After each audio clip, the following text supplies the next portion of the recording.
Bismillahirrahmanirrahim. Assalamualaikum warahmatullahi wabarakatuh.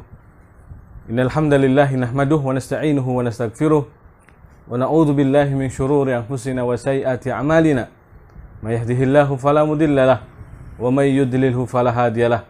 Wa asyhadu an la ilaha illallah wahdahu la syarikalah wa asyhadu anna Muhammadan abduhu wa rasuluh alladzi la nabiyya wa la rasula ba'da amma ba'd. Kaum muslimin dan muslimat yang dirahmati Allah Subhanahu wa taala, segala puji hanya milik Allah Jalla wa Ala atas segala karunia, limpahan rahmat dan karunia-Nya. Alhamdulillah kita masih dimudahkan oleh Allah Subhanahu wa taala untuk mempelajari agama Allah Subhanahu wa taala. Salawat dan salam semoga senantiasa tercurahkan atas junjungan Nabi kita yang mulia Nabi Muhammad Rasulullah sallallahu alaihi wasallam beserta para sahabatnya, keluarganya dan juga seluruh pengikut beliau sallallahu alaihi wasallam hingga hari kiamat kelak. Kaum muslimin yang dirahmati Allah Subhanahu wa taala, dalam parenting sunnah ini kita kembali membuka kitab Manhaj Tarbiyah An-Nabawiyah Litifli, yaitu bagaimana metode Nabi SAW dalam mendidik anak, ya. Pada poin berikutnya yang ingin kita kaji hari ini adalah pengaruh dari nafkah yang baik dan juga pahala yang tentunya yang begitu besar yang diraih dari memberikan nafkah kepada anak dan istri. Betapa besarnya, ya, ibadah yang mulia ini, pahalanya betapa begitu besarnya. Betapa besarnya pahala, ya, bagi orang yang memberikan nafkah, ya. Sawabul infaq ala zaujah wal aulad, pahala memberi nafkah istri dan anak. Innal infaq lahu asarun thayyibun fil amaliyati tarbawiyah. Sesungguhnya, ya, infak atau pemberian nafkah itu memiliki pengaruh yang sangat baik dalam amaliyah tarbawiyah, ya, dalam pendidikan. Wa khassatan indama yakunu masdaruha al-muwajjah wa syara'. Wabil khusus, ya, ketika, ya, yang menjadi sumber pendorong dalam memberikan nafkah itu adalah karena syariat atau dalil syar'i, ya. Allah Subhanahu wa taala pernah berfirman, liyunfiq dzu sa'atin min sa'atih. Hendaknya orang yang mempunyai keluasan itu memberikan rizki, ya, atau memberikan nafkah sesuai dengan keluasaannya. Liyunfiq dzu sa'atin min sa'atih, ya. Maka di sini untuk memberikan rezeki di sini itu fala israf, tentunya tanpa berlebih-lebihan, wala tabdzir, tanpa, ya, bersikap boros, wala taqnit, juga tanpa kikir, ya, wala syuh, ataupun lebih dari kikir, ya. Yani bakhil atas diri sendiri, itu syuh. Jika kikir itu adalah al-bukhl, ya, bakhil terhadap orang lain, itu disebut dengan bukhl. Jika syuh adalah kikir terhadap diri sendiri. Wa innamal i'tidal fil infaq wal badl, ya. Tapi harusnya pertengahan atau seimbang dalam memberikan nafkah, tidak berlebihan dan tidak juga kurang, ya. Tapi i'tidal, sikap pertengahan. Wa dzalika tadribun aidan li tifli nasyi'. Dan ini sebagai latihan pula, sebagai latihan juga bagi anak-anak yang sedang tumbuh kembang ini, melihat bagaimana orang tuanya dalam memberikan nafkah, ya. Ketika terlalu jor-joran, omber, ya, terlalu kemudian besar dalam memberikan nafkah sehingga tabdir di situ, jika kemudian, ya, ada sikap berlebih-lebihan dalam membelanjakan harta, maka anak juga akan akhirnya menjadi anak yang inginnya serba difasilitasi, hidupnya inginnya serba ada, ya, serba mapan. Padahal, ya, kehidupan dia tentu, ya, kita belum tahu nantinya apakah akan menjadi orang yang serba ada, kemewahan dunianya serba mudah, rezekinya mudah, ataukah justru sebaliknya. Nah, sangat sedih dan mungkin miris kelihatannya ya. Bagi anak-anak yang tentunya ketika biasa diberi dengan apa aja, semuanya dibelikan, semuanya dibelanjakan, semuanya ada atau serba ada, tetapi kemudian dia dewasa ya serba kekurangan, maka mungkin dia akan merasa sedih, masa hidupnya akan terasa sempit, sesak dadanya dan seterusnya. Maka di sini ada pembelajaran bagi anak ya, ketika melihat orang tuanya dalam memberikan nafkah. Bahkan tidak semuanya dibelanjakan, tidak semuanya dibelikan. Seperti yang sering kita jelaskan di sini ya, bahwa terkadang kita tidak membelanjakan apa yang diinginkan anak karena ya sebagai bentuk pengajaran, ya, sebagai bentuk pendidikan kepadanya bahwa tidak semua yang diinginkan anak, tidak semua yang diinginkan oleh setiap orang itu dimilikinya, didapatinya, diraihnya ya. Karena realita kita demikian. Terkadang ada waktunya diundur, terkadang ada waktunya ya memang mendapatkan sebagaimana yang diinginkan, terkadang juga bahkan tidak sebagaimana yang diinginkan.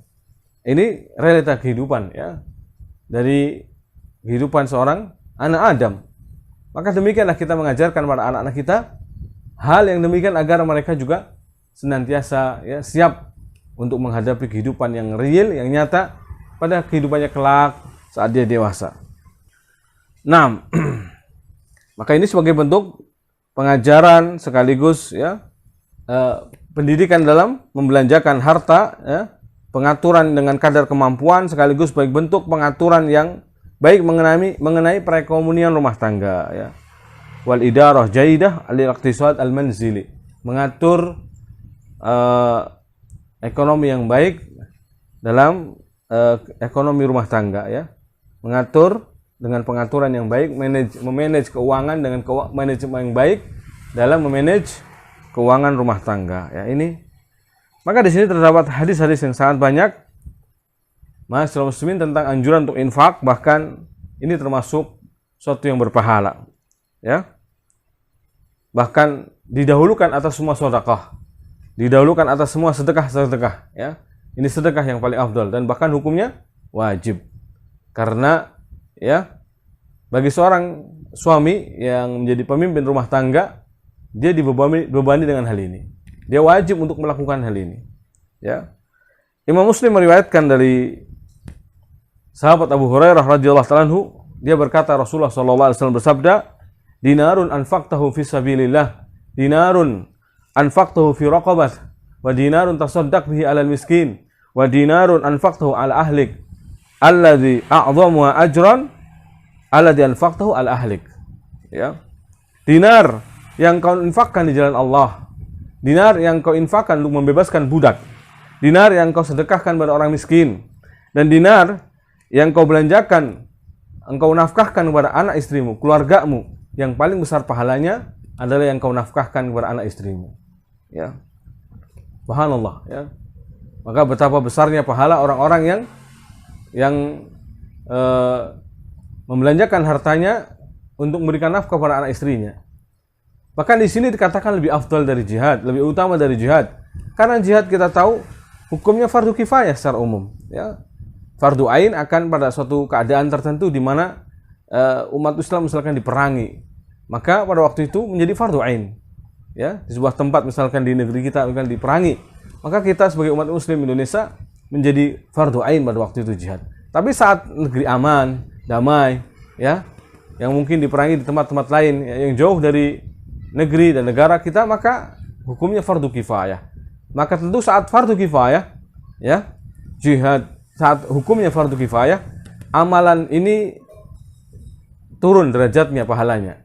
Yang lebih besar adalah yaitu nafkah atau memberi nafkah kepada anak dan istri, memberi nafkah kepada keluarga, ya. Karena ini lebih besar pahalanya, subhanallah. Ya. Bahkan dari riwayat Sa'ad bin Abi Waqqas radhiyallahu anhu, anna Nabi sallallahu alaihi wasallam qala, innaka mahma anfaqta ala ahlika min nafaqatin fa innaka tu'jar hatta luqmah tarfa'uha ila fi imra'atik, ya, hatta luqmah tarfa'uha ila fi imra'atik, ya. Kata Rasul sallallahu alaihi wasallam kepada Sa'ad bin Abi Waqqas, sesungguhnya engkau ya, seberapapun yang kau nafkahkan kepada keluargamu ya, sesungguhnya engkau tetap diberi pahala, diganjari. Sampai pun suapan nasi yang kau angkat kepada mulut istrimu adalah pahala ya. Ada sedekah di situ. Ya. Demikian pula ma'asyiral muslimin. Hadis yang lainnya ya. Abu Hurairah radhiyallahu anhu juga pernah berkata, "Ya Rasulullah, ayu shadaqatil afdal?" Sedekah apa yang lebih utama? Ayu shadaqatil afdal ya Rasulullah? Sedekah apa yang lebih utama wahai Rasulullah SAW?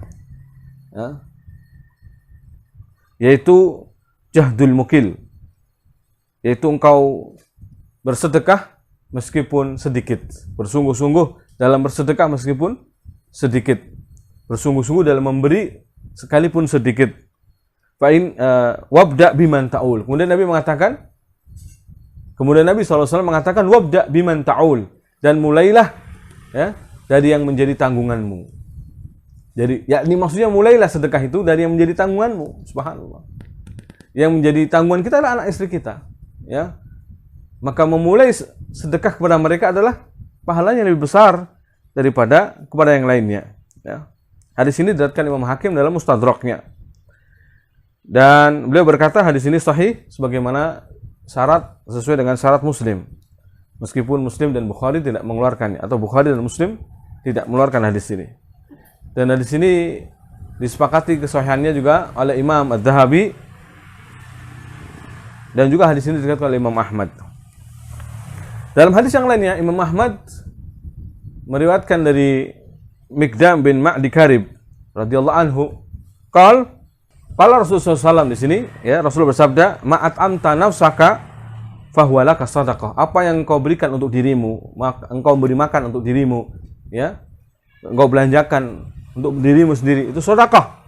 Wa ma'at amta waladaka fahuwa shadaqah, dan juga yang engkau nafkahkan, engkau beri makan anakmu, itu juga sedekah. Wa ma'at amta zaujataka fahuwa laka shadaqah, dan engkau beri makan pada istrimu, itu sedekah. Wa ma'at amta khadimaka fahuwa laka shadaqah. Demikian pula yang engkau berikan kepada pembantumu, itu juga sedekah. Subhanallah. Bahkan dalam hadis yang sahih yang lainnya, ma'asyiral muslimin, hadis yang masyhur ya, di mana saat itu sahabat melihat ada orang yang kekar badannya, kuat fisiknya ya, melewati para sahabat. Lalu para sahabat menimpali, andaikan dijadikan kekuatan ini untuk jihad fisabilillah. Apa kata Rasulullah SAW? Apakah kalian mengira bahwa jihad itu dalam perang saja? Ya, lalu kemudian Nabi mengatakan, "Wa man sa'a ala nafsi fahuwa fisabilillah." Barang siapa yang bekerja untuk mencukupi kebutuhan dirinya, maka dia fisabilillah.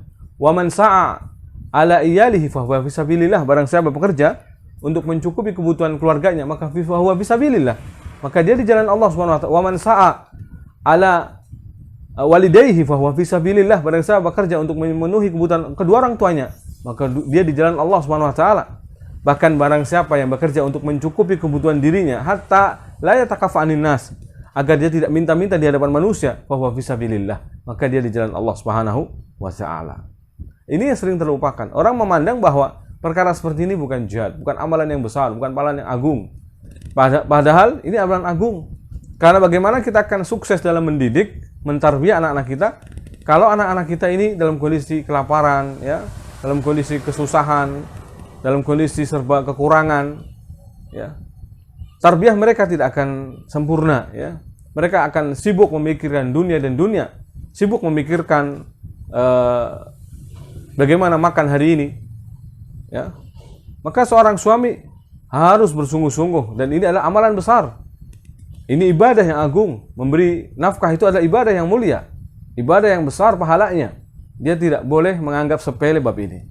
Dia harus menjaga amanah dalam pekerjaannya. Dia harus berusaha keras, ya, meniatkan amalannya karena Allah Subhanahu wa taala. Abu Hanifah dalam musnadnya meriwayatkan dari Abdullah bin Abbas radhiyallahu ta'ala anhuma. Abdullah bin Abbas berkata Rasul sallallahu alaihi wasallam, "Idza mata ahadukum magmuman mahmuma kana afdal indallah min alfi darbatin bisayfi sabilillah." Ya. Apabila salah seorang di antara kalian meninggal dalam kondisi magmuman mahmuma, dalam kondisi sedih dan gundah gulana.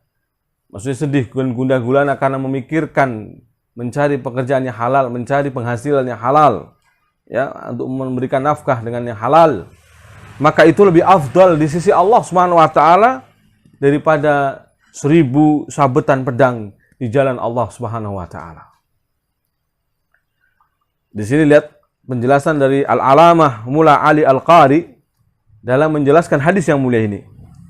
Beliau mengatakan maghmuman, makna maghmuman ay hazinan bihaisu yagummu fuadu. Ya. Maghmuman sedih, maksudnya di sini adalah hazinan, sedih. Di mana hatinya menjadi sedih. Sedangkan mahmuman, kalimat atau kata mahmuman gundah gulana, ini ta'kidan lima qablahu, menjadi penguat kalimat maghmum sebelumnya, ya. Kenapa maghmuman? Barang siapa, kata Rasul SAW, barang siapa yang meninggal, salah seorang di antara kalian meninggal dalam kondisi sedih, ya, sedih dalam hal apa? Sababal iyal, disebabkan keluarganya, wa kasbil halal, dalam mencari yang halal, alladzi huwa fardu ain inda ahli kamal, yang itu adalah hukumnya fardu ain menurut para ulama, ya. Kana fitil kal hal afdal indallah, maka dalam kondisi yang demikian pada saat itu lebih afdal di sisi Allah Subhanahu wa taala min alfi darbatin bisayf, daripada 1000 sabetan pedang di jalan Allah Subhanahu wa taala. Fa innahu fardu kifayah, karena jihad itu bagaimanapun adalah fardu kifayah fi ghalibil ahwal, dalam keumuman secara keumuman keadaannya, ya. Secara keumuman keadaannya adalah fardu kifayah. Demikian pula dikatakan atau diriwayatkan oleh Al-Qadai atau Al-Qudai bacanya, ya, dari Ibnu Abbas radhiyallahu taala anhuma, dan juga Abu Nuaim dalam kitabnya Al-Hilyah. Dia mengatakan talabul halal jihadun. Ya, bekerja mencari nafkah, ya, untuk memberi nafkah yang halal adalah jihad. Mencari nafkah yang halal adalah jihad, subhanallah. Ini perkataan ulama kita. Perkataan Abdullah bin Abbas, ya, radhiyallahu taala anhuma, sahabat yang mulia radhiyallahu taala anhuma, ya. Beliau mengatakan talabul halal jihadun.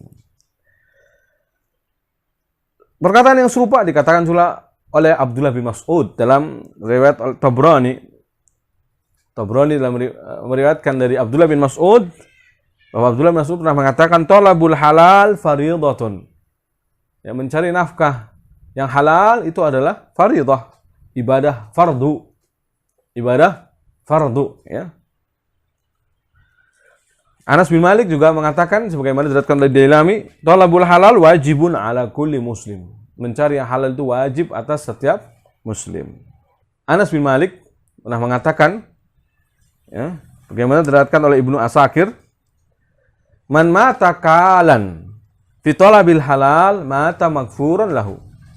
Barang siapa yang meninggal dalam keadaan letih karena mencari nafkah yang halal, maka meninggal dalam kondisi diampuni dosanya, maghfuran lahu.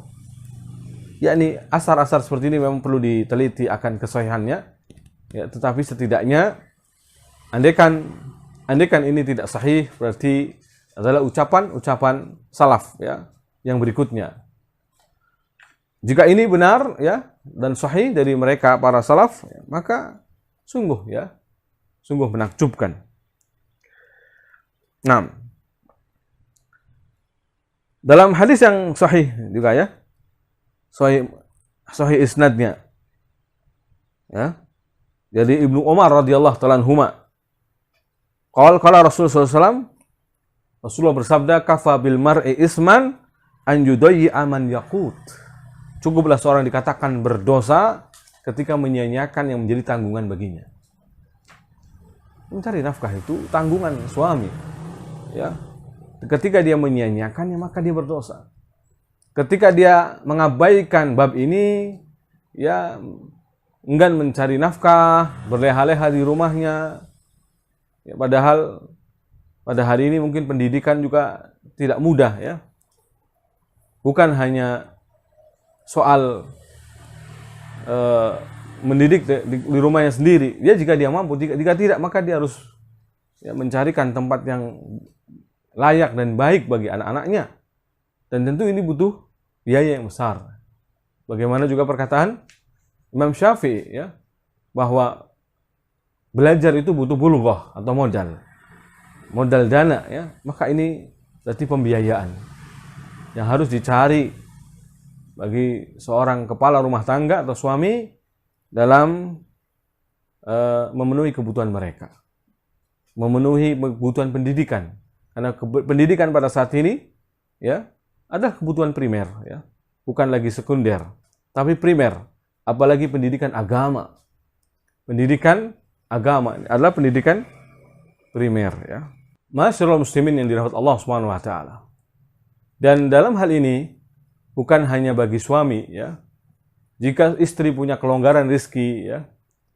Jika istri punya kelebihan harta, maka dia juga bisa untuk mensedekahkan hartanya kepada anak dan suaminya, kepada suami dan anak-anaknya, ya. Dan ini bernilai sedekah. Memang bukan sebuah nafkah kewajiban bagi mereka atas mereka, ya, tidak. Atas para istri tidak dibebani kewajiban untuk menafkahi suami dan anak-anaknya. Tapi jika dia punya harta, kelebihan harta untuk menafkah atau apa? Untuk memberikan. Jika dia punya kelebihan harta untuk memberikan kepada anak dan suaminya, maka dia hukumnya mendapatkan pahala sedekah. Hal ini sebagaimana hadis Abu Hurairah radhiyallahu ta'ala anhu, anna Rasul sallallahu alaihi wasallam, bahwasanya Rasul sallallahu alaihi wasallam insarafa yauman minas subah, beliau pergi setelah dari salat subuh, fa'atan nisa fil masjid, kemudian mendatangi para wanita di masjid. Fa waqafa alaihin, dan Nabi berdiri di hadapan mereka. Faqala ya ma'syara nisa. Faqala ya ma'syara nisa. Nabi bersabda, wahai para wanita, ma ra'aitu min nawaqisi uqulin qattun wa dinin adhaba bi qulubi dawil albab min kunna. Rasul mengatakan, ma ra'aitu min nawaqisi uqulin qatt wa dinin adhaba bi qulubi dawil albab min kunna. Aku tidak pernah melihat orang yang kurang akal dan agamanya yang bisa menghilangkan hati-hati orang yang pintar daripada kalian. Yakni bisa mengalahkan secerdas apapun seorang suami, ya, ibaratnya, ya. Maka bisa takluk di hadapan seorang wanita.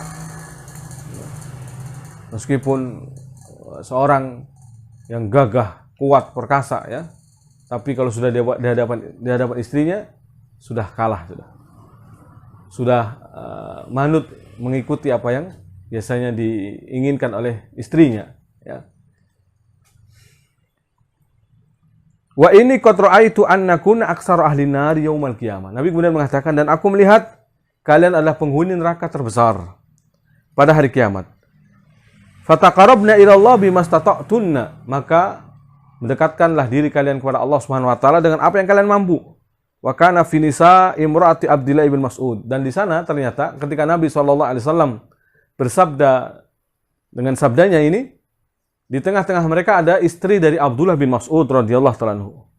Fanqalabat ila Abdullah bin Mas'ud, maka dia pun pergi pulang, ya, kepada Abdullah bin Mas'ud.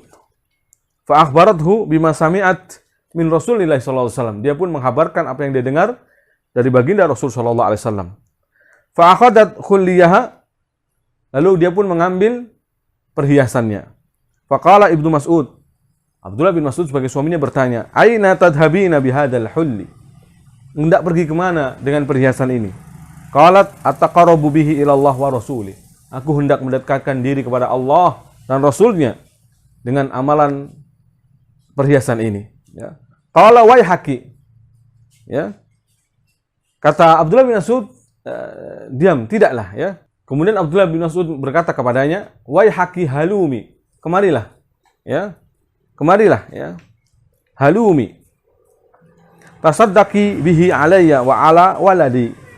Sedekahkanlah itu kepadaku dan kepada anak-anakku. Fa inna lahu mawdi'. Karena sesungguhnya kami berhak untuk menerimanya. Faqalat la, kata istrinya tidak, hatta adhaba ila Rasulillah sallallahu alaihi wasallam, sampai aku beranjak pergi kepada Rasulullah sallallahu alaihi wasallam. tidak sampai aku adukan ini, sampai aku pergi dulu kepada Rasulullah sallallahu alaihi wasallam. La, kata istrinya, la hatta adhaba ila Rasulillah sallallahu alaihi wasallam. Tidak, ya, sampai aku pergi dulu kepada baginda Rasul sallallahu alaihi wasallam. Qal fa dhahabat, kata perawi, kemudian dia pun pergi, tasta'dzinu ala Rasulillah sallallahu alaihi wasallam, meminta izin pada Rasulullah sallallahu alaihi wasallam. Ya. Faqalu ya Rasulullah. Para sahabat yang di sekitar Rasulullah, mereka memanggil Rasulullah, ya Rasulullah, hadhihi Zainab, ada Zainab. Ya. Tasta'zinu, minta izin. Qal ayu Zainab. Nabi mengatakan Zainab yang mana? Yakni karena di kala itu banyak yang bernama Zainab. Ayu Zainab, jamak dari Zainab, Zainab. Zainab yang mana? Ya. Ayu Zainab hiya? Qalu imra'atu ibni Mas'ud. Dia adalah istri Abdullah bin Mas'ud. Qal udhunu laha. Atau i'dhanu lahu. I'dhanu laha, ya. Berikan izin dia kepada, berikan dia izin, ya. Silakan, ya, istilahnya berikan dia izin. Fa dakhalat ala Nabi sallallahu alaihi wasallam, maka dia pun masuk kepada Nabi sallallahu alaihi wasallam. Faqalat ya Rasulullah, dia bertanya, wahai Rasulullah, inni sami'tu minka maqalatan, aku telah mendengar satu hadis darimu wahai Rasulullah. Faraja'tu ila Ibni Mas'ud, kemudian aku pulang, ya, ke rumah Abdullah bin Mas'ud atau kepada Abdullah bin Mas'ud. Fahadastuhu, dan aku pun kabarkan hal ini kepada beliau. Wa akhadtu hulliyan li, lalu aku pun mengambil, ya, maka aku pun kemudian mengambil perhiasanku, ya, ataqarrabu bihi ila Allah wa ilaik, untuk aku mendekatkan diri kepada Allah dan kepada engkau wahai Rasulullah. Raja alla yaj'alani Allah min ahli nar, aku berharap agar aku tidak termasuk penghuni neraka. Faqala li Ibnu Mas'ud, tapi Abdullah bin Mas'ud mengatakan kepadaku, tasaddaqi bihi alayya, sedekahkanlah itu untukku, wa ala ibni, dan untuk anakku, fa inna lahu maudi, karena sesungguhnya kami juga berhak. Fakultu, maka aku berkata, hatta asta'dina Rasulullah SAW, ya, tidak sampai aku minta izin dulu kepada Rasul SAW. Faqala Rasulullah SAW, apa jawabnya Rasul SAW di sini kepada Zainab, ya, ternyata membenarkan ucapan Abdullah bin Mas'ud. Kata Rasul SAW, tasaddaqi bihi alaih, sedekahkanlah, ya, hal itu untuknya, untuk Abdullah bin Mas'ud. Wa ala banihi, dan kepada anaknya, fa innahum lahu maudi, karena sesungguhnya mereka berhak untuk menerima hal itu. Hadis ini diriwayatkan oleh Ibnu Huzaimah dalam sahihnya dan dengan sanad yang sahih, ya. Dalam riwayat yang lainnya dikatakan shadaqa Ibnu Mas'ud, benar apa yang dikatakan Abdullah bin Mas'ud. Zaujuka, suamimu itu, wa waladuka, dan anakmu ahaqqu min afwan. Dalam riwayat yang lain dikatakan shadaqa Ibnu Mas'ud, benar apa yang dikatakan Abdullah Mas'ud. Zaujuka wa waladuka ahaqqu min tasaddaqta bihi alaihim. Anakmu atau suamimu dan anakmu lebih berhak untuk kau beri sedekah atas mereka. Dalam riwayat lain dikatakan na'am, benar, lahuma ajran, dan baginya dua pahala. Bagi orang yang bersedekah demikian, baginya dua pahala. Ini ajrul qarabah, pahala mendekatkan, yakni pahala kekerabatan, menyambung kekerabatan, dan ajrul shadaqah, dan pahala sedekah itu sendiri. Yani bagi istri yang menyedekahkan hartanya kepada suami dan anaknya, maka baginya dua pahala. Pahala menyambung kekerabatan dan pahala sedekah itu sendiri. Ma'asyiral muslimin, kaum muslimin dan muslimat yang dirahmati Allah Subhanahu wa taala. Itulah betapa, ya, indahnya agama Islam ini, ya. Sampai mengajarkan dalam perkara yang sangat detail, rinci demikian halnya, ya. Dan memberi nafkah baik suami kepada anaknya adalah suatu kewajiban, tapi istri jika kepada suaminya dan anaknya adalah sebagai sedekah. Ya, tidak ada yang pernah merugi, karena ya tetap mendapatkan pahala di sisi Allah Subhanahu wa taala. Mendapatkan ganjaran yang besar di sisi Allah Subhanahu wa taala. Bahkan ini adalah membantu dalam proses tarbiyah. Membantu dalam, ya, proses wabil khusus jika kita memberikannya dengan yang halal. Memberikan yang halal, maka akan daging yang tumbuh dari yang halal tentu adalah akan menjadi akhlak yang baik, ya, menjadikan karakter anak-anak menjadi karakter yang baik. Tapi jika tumbuh darinya, ya, dari harta yang haram, tumbuh dari daging harta yang haram, maka akan, ya, neraka lebih patut baginya. Auzubillah. Jadi karakternya buruk, rusak, ya, dan seterusnya. Maka ma'asyiral muslimin, jamaah yang dirahmati Allah Subhanahu wa taala, kaum muslimin dan muslimat yang dirahmati Allah Subhanahu wa taala, maka sungguhnya, ya, rumah tangga adalah ibadah yang mulia. Hari-harinya adalah penuh dengan ibadah. Bersantainya ibadah, bercengkeramanya ibadah, bersendaguronya ibadah, apalagi sampai memberi nafkahnya, ya, baik lahir ataupun batin, semuanya adalah ibadah, ya. Semuanya adalah sedekah, baik sedekah yang wajib ataupun sedekah yang sunnah. Maka tidak ada pernah merugi orang yang berumah tangga. Terus mengalir pahalanya, terus besar pahalanya. Pahala mendidik, pahala bersama anak dan istrinya, pahala bersama mereka adalah semuanya bernilai pahala. Tidak ada yang bernilai sia-sia sama sekali. Demikian, wallahu ta'ala wa a'lam bishawab. Wa sallallahu ala nabiyyina Muhammad wa alihi wa sahbihi ajma'in. Subhanakallahumma wa bihamdik, asyhadu an la ilaha illa ant, astaghfiruka wa atubu ilaik. Wa akhiru da'wana anil hamdulillahi rabbil alamin. Wassalamualaikum warahmatullahi wabarakatuh.